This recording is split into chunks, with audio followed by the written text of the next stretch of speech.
Chapter तुम्हारा कल खत्म हो गया था।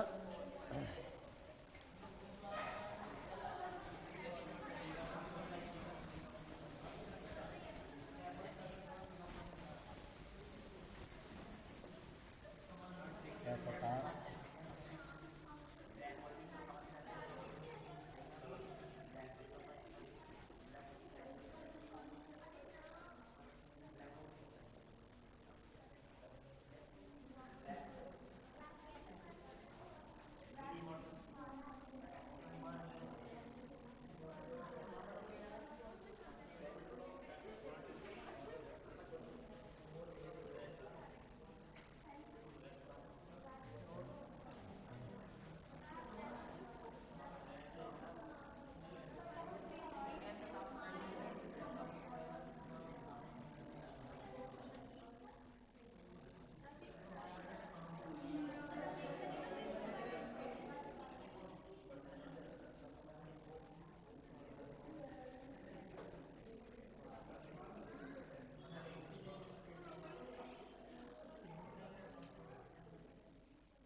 हाँ जी,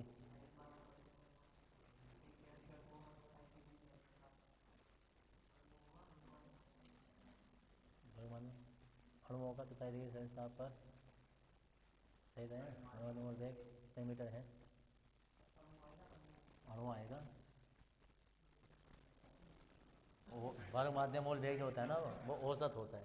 तो औसत हमेशा अणुओं का निकलेगा, एक अणु का थोड़ा निकलेगा।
अपना एक मिनट जो जाए ना वहीं रुक जाओ, मैं इन सवालों को कर रहा हूँ, फिर एक साथ उतार लेना, तो चैप्टर खत्म हो जाएगा तुम्हारा। अब देख लो ना, अब रहने दो, साथ साथ उतार लेना, देख लो।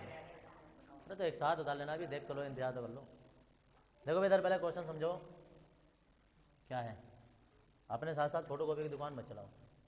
देखो, एक गैस का ताप 27 डिग्री सेल्सियस से 327 करने पर उसके वर्ग माध्यम मोल वेग पर क्या प्रभाव पड़ेगा, इतने ताप से इतना ताप करने पर। तो देखो भाई इधर पहले जो है ना वो T1 बराबर है 27 डिग्री सेल्सियस। अब कभी भी ताप जो होता है ना किसी भी फॉर्मूले में, फिजिक्स हो या केमिस्ट्री हो, वो सेल्सियस में नहीं लगाते हैं, हम केल्विन में लगाते हैं। तो इसमें 273 जोड़ देंगे, कितना हो जाएगा 300 केल्विन। फिर वो T2 बता रहे हैं, T2 कितना था 327 में, जब हम 273 जोड़ेंगे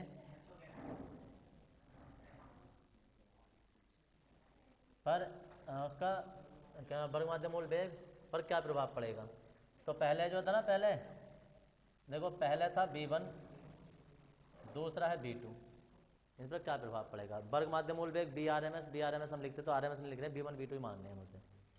तो हम कहेंगे कि वर्ग माध्य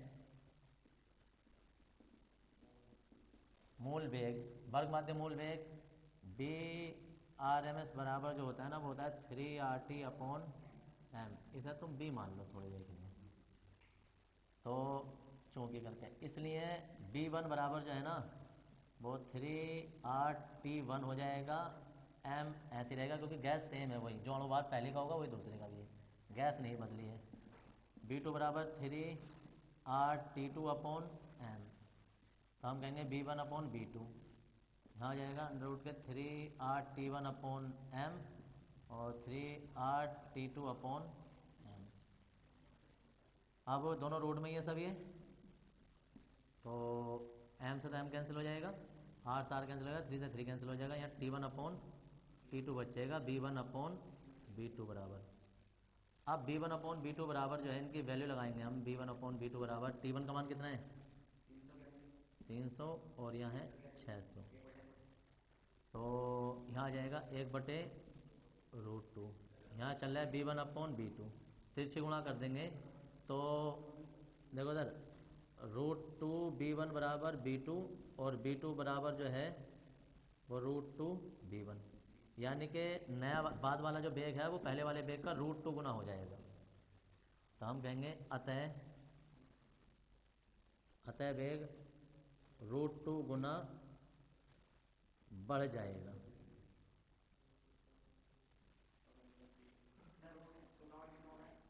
1.44 ये हो गया।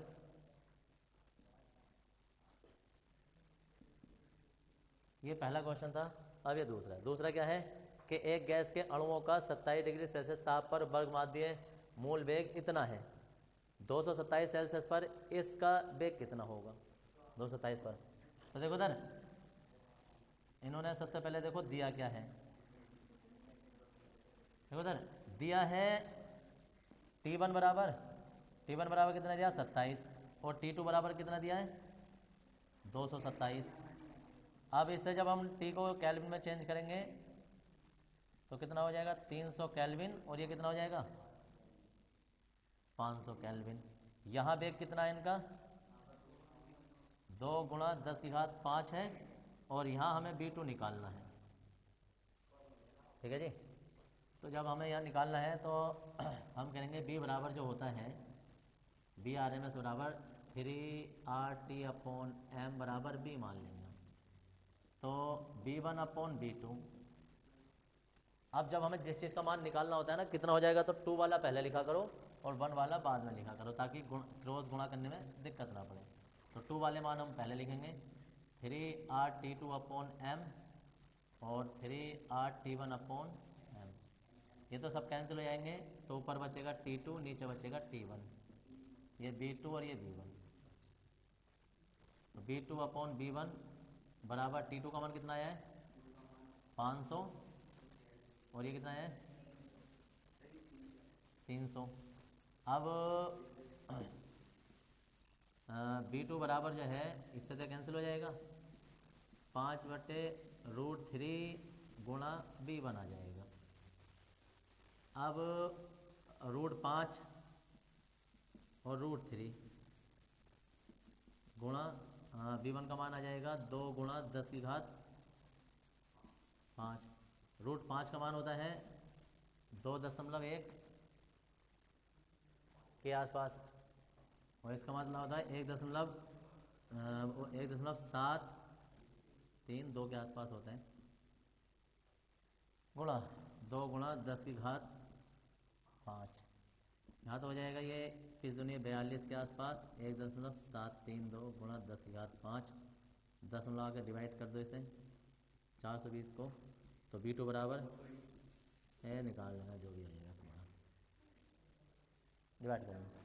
Question number 3। हाइड्रोजन गैस के अणुओं का 327 डिग्री सेल्सियस ताप पर हाइड्रोजन गैस के अणुओं का 327 डिग्री सेल्सियस की लिखना 327 ताप पर ऊर्जा ज्ञात कीजिए। ऊर्जा ज्ञात करने का मतलब क्या है कि हमें ऊर्जा पता थी, हम कहेंगे संवितरण ऊर्जा के संवितरण नियम से,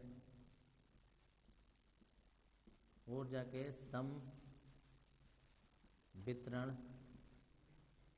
नियम से H2 क्या है H2 द्विपरमाणविक गैस है। द्विपरमाणविक गैस की कुल ऊर्जा कितनी आई थी कल? कुल ऊर्जा आई थी 5/2 KT RT। एन मोलो के लिए आ गया था उसमें RT। अब जब हमें ऊर्जा निकाल नहीं रुको R होना है था अभी तो उसने के ही पूछा है ना, KT रहेगी। संवितरण नियम में के आता है ना, एन मोल कहता है तब की बात थी वो, तो वो तो के ही रहेगी। यहाँ R की जरूरत जब बढ़ेगी बाद में तब की बात है। 5/2 KT है, के वोल्टेज में नियतांक है। के का मान वो तुम्हें पेपरों में दे देते हैं।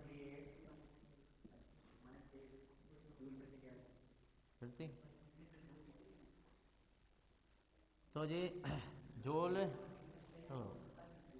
किसका 23।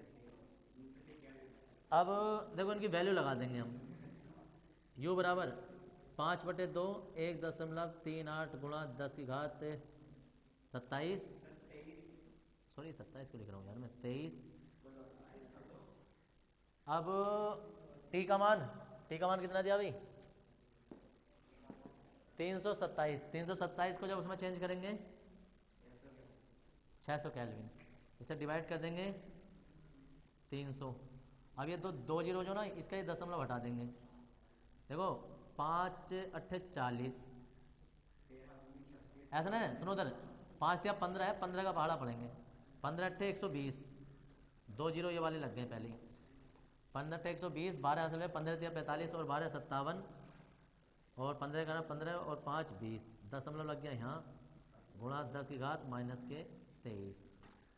और जी ये यू का मान आ गया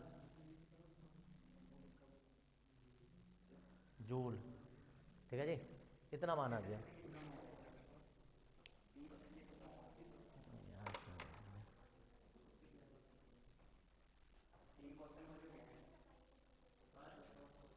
नहीं, एक सेकंड देख लो आंसर। नहीं अभी देख मत सुनो, अभी पूरा क्वेश्चन नहीं हुआ ये। इसमें देखो और क्या पूछा इन्होंने, और पूछा कि सीपी और सीबी के मान भी बताने। ये सीबी और सीपी के मान भी बताने, तो उसके मान कहाँ से बदलेंगे? देखो सर, हम कहेंगे जो कि सीबी बराबर जो है ना, सीबी बराबर वो कितना होता था 5/2 आर होता था, सिर्फ 5/2 आर। तो 5/2 और आर का मान है 8.314। इससे डिवाइड कर देंगे हम, तो ये 4 आ जाएगा, 0.1 आ जाएगा, 5 और जी कितना 7।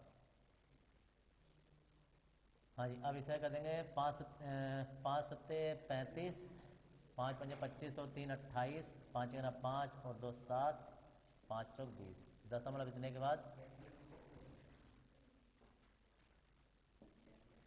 अब इतना करने के बाद और साथ में आ जाता है सीपी। सीपी बराबर 7/2 आर। तो आपका जो हम करेंगे 7/2 और आर की जगह लिख देंगे 4.15। तो 2 हटा दो, फिर 7, इसमें गुणा कर देंगे सीधा सीधा, ये आया था ना डिवाइड करके दें। 7 7 49, 7 5 35 और 4 39, 7 1 7 और 3 10, 7 चौक 28 और 1 29, दशमलव इतने के बाद। यह क्या तुम्हारा? फिर और कुछ पूछा है जी? देखो किस ताप पर क्या हो गया? तो मिस्टेक जल्दी बताया करो, ये घूम के आ रहे हो जल्दी। अरे दोनों होते हैं यहाँ, सही है वो। चलो इधर दोनों होते हैं। किस ताप पर नाइट्रोजन का वर्ग माध्यम मूल वेग 27 डिग्री सेल्सियस ताप पर ऑक्सीजन के वेग का 2 गुना हो जाएगा? सही से समझना क्वेश्चन को क्या दिया है। किस ताप पर नाइट्रोजन का वर्ग माध्यम मूल वेग, देखो इधर जो है वो नाइट्रोजन है, इधर जो है वो ऑक्सीजन है। वो कह रहे हैं किस ताप पर वेग जो है, मतलब V1 बराबर B मान लिया, तो ये तो T1 है, यहाँ T2 पूछ रहे हैं किस ताप पर। तो कहता है किस ताप पर नाइट्रोजन का वर्ग माध्यम मूल वेग इसके 27 डिग्री सेल्सियस ताप पर ऑक्सीजन के, यानी कि T2 बराबर इन्होंने 27 दे दिया, ऑक्सीजन के वेग का। अब ऑक्सीजन का वेग जो हम B माने ना, तो ये 2B हो जाएगा। समझ रहे क्या बोला है कि किस ताप पर नाइट्रोजन का वर्ग माध्यम मूल वेग ऑक्सीजन के 27 डिग्री सेल्सियस ताप पर वेग का 2 गुना हो जाएगा। तो अगर जो ऑक्सीजन का हम वेग 2 मानेंगे, मतलब ऑक्सीजन का वेग हम B मानेंगे, तो ये 2B होना चाहिए। तो 27 डिग्री सेल्सियस है, इसे जोड़ेंगे तो कितना हो जाएगा 300 केल्विन हो जाएगा। तो फॉर्मूला हमारे पास होता है B बराबर, इसे BRMS को हम ऐसे लिखते हैं कि 3RT/m। अब इसमें एक और दिक्कत आएगी तुम्हें, क्या आएगी? क्योंकि आपके नाइट्रोजन का हमें द्रव्यमान भी लगाना है और ऑक्सीजन का भी द्रव्यमान लगाना है, मतलब अणुभार जो होता है। तो यहाँ m बराबर जो इसके नाइट्रोजन के लिए आता है, नाइट्रोजन का था 14 और 14 दूनी होते हैं 28, और यहाँ ऑक्सीजन के लिए आता है, तो यहाँ 1 1 हो रहा है, यहाँ 2 2 हो रहा है, यहाँ कितना 16 दूनी 32। तो जी BRMS बराबर 3RT/m बराबर B मान लेंगे। हमें निकालना किसका मान है, हमें T1 का मान निकालना है। तो 1 वाला मान ऊपर रखेंगे हम, B1/B2 बराबर, ऊपर देखो 3RT/m, तो ये 1 हो जाएगा, ये 1 हो जाएगा, बटे 3RT/m, ये 2 हो जाएगा, ये 2 हो जाएगा। समझ लो, 2 चीज़ें चेंज हो रही हैं आपके, क्योंकि गैस है 2 अलग अलग है, तो उनके द्रव्यमान भी अलग अलग होंगे। अब इसकी जगह तो आया है 2b और यहाँ क्या हो रहा है b1 ये 2 की जगह खाली b। अब यहाँ देखो क्या बचेगा, ये तो कैंसिल। देखो T1 M2 घूम के ऊपर और ये T2 M1 नीचे, इससे तो कैंसिल हो गया, 2 बचा। ठीक है ना जी, 2 बचा। और यहाँ देखो क्या हो जाएगा, T1 का मान तो हमें निकालना है और T2 का मान कितना है 300 गुणा M2 का मान कितना है, M2 का मान है 32, इसका मान कितना है 28। अब क्योंकि रूट हटाना है हमें T का मान निकालना है तो वर्क करना पड़ेगा। वर्क करने पर तो 4 आ जाएगा, T1 आ जाएगा गुणा 32 आ जाएगा और यहाँ 300 आ जाएगा और यहाँ 28 आ जाएगा। 4 अट्ठे 32 और 4 सत्ते 28। अब देखो ये दोनों जब ऊपर चले आएंगे ये नीचे आ जाएगा, तो क्या फॉर्मूला आ रहा है T1 बराबर जो है वो 4 के साथ तो 300 जा रहा है और 7 जा रहा है, 307 बटे नहीं है 8 जा रहे हैं। 8 को हम 4 से काट देंगे और इसे 2 बार काट देंगे और इसे 150 बार काट देंगे, तो कितना हो जाएगा 15 सत्ते 105। इतने केल्विन ताप पर वेग 2 गुना हो जाएगा। चाहो तो इसे तुम 273 इसमें से घटा दो तो डिग्री सेल्सियस आ जाएगा। अगर टी इसमें से घटाना है, डिग्री सेल्सियस निकालना है तो घटा दो। अब क्वेश्चन आ जाता है 5वां। 27 डिग्री सेल्सियस ताप पर नाइट्रोजन का वर्ग माध्यम मूल वेग ज्ञात कीजिए। 27 डिग्री सेल्सियस ताप पर 227 लिख दो। दिया है T बराबर 27 डिग्री सेल्सियस, इसे हम चेंज करेंगे कितना हो जाएगा,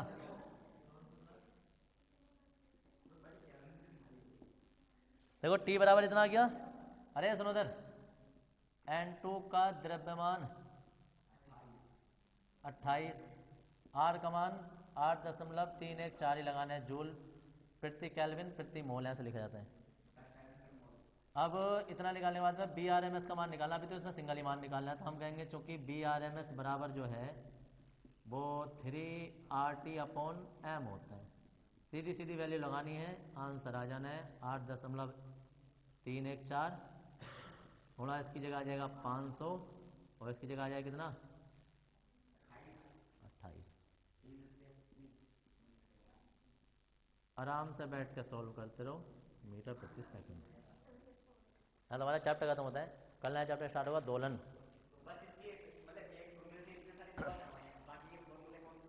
कौन है फॉर्मूले बताओ।